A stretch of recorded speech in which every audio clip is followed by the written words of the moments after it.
Hi, my name is Dave Localio, owner of HeadGames Motorworks. Today, we're going to talk about cylinder heads, how they work, the different components, and what their purposes are. There is more confusion about cylinder heads and cylinder head components than any other question I get. So, the more you know, the more you grow. These are cylinder heads. These particular cylinder heads come off an LS. LS's have two cylinder heads because they're a opposing V8. When there's also V10s, same configuration, where there's two cylinder heads in a V formation. Next we move over to our Boxer. The Boxer, like a Subaru or a Porsche, has two opposing cylinders and they face each other.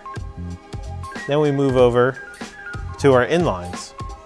Inline 4-cylinder here, like this Mitsubishi Evo. Also like a Honda, where the cylinder head sits on top of the engine. Then we have our inline 6-cylinder, like a Toyota 2JZ, RB26, TB48, where the cylinder head sits on top and there's 6 cylinders. Then we move over to our W's. This is pretty much Audi German stuff, that they have 6 cylinders, but they put them all in one cylinder head and have a W formation. So we're going to start off here with, as you can see, there's two different size holes. The larger one is typically the intake, and the smaller one is typically the exhaust. This is not always the case, but more often than not, it is. This is a combustion chamber, and this combustion chamber goes into the valve seat.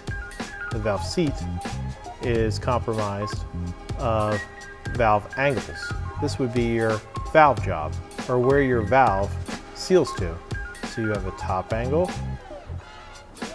here, 45, a bottom angle, and then a second bottom angle.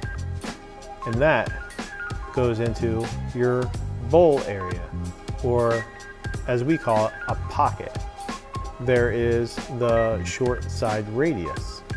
This part right here is the short side radius, and it should be of radius. The short side radius, along with the bowl area, is the most crucial area of any cylinder head on the planet. Dreams are made and broken here. So there's two sides of any cylinder head, and that would be the exhaust side, which is depicted here, and they're typically round in nature, or they're rectangular, but they're always smaller than the intake port, just like the valve we just discussed.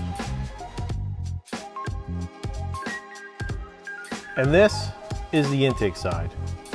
It's typically larger to accommodate for air and fuel from the intake manifold to go through the cylinder head and into the combustion chamber.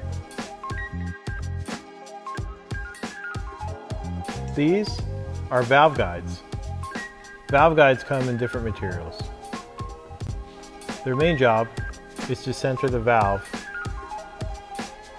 over the seat, and also to dissipate heat away from the valve. Moving on to the top of the cylinder head, you see there's two different configurations on the lifter. This is the lifter area. On this Lamborghini, it has a small lifter that will have a rocker to come off to the valve. Whereas this EcoBoost, just like the Nissan GTR and many others, they have a bucket. And the lifter goes inside here, and the cam journals, this is where the cam rides.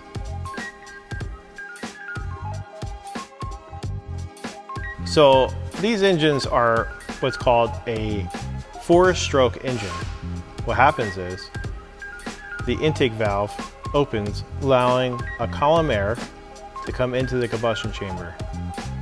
And then during the compression stroke, both valves will be closed and the piston compresses the air and fuel. Spark plug ignites, creates flame travel as the piston's coming back down.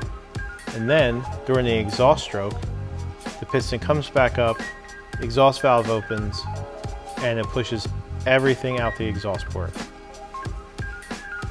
Then there's the deck surface. The deck surface is responsible for keeping this all enclosed inside the combustion chamber via the head gasket. This surface must be perfectly flat and also of the right surface finish in order to hold the head gasket. Now we covered some of the basics, we can move on to some of the cooler stuff.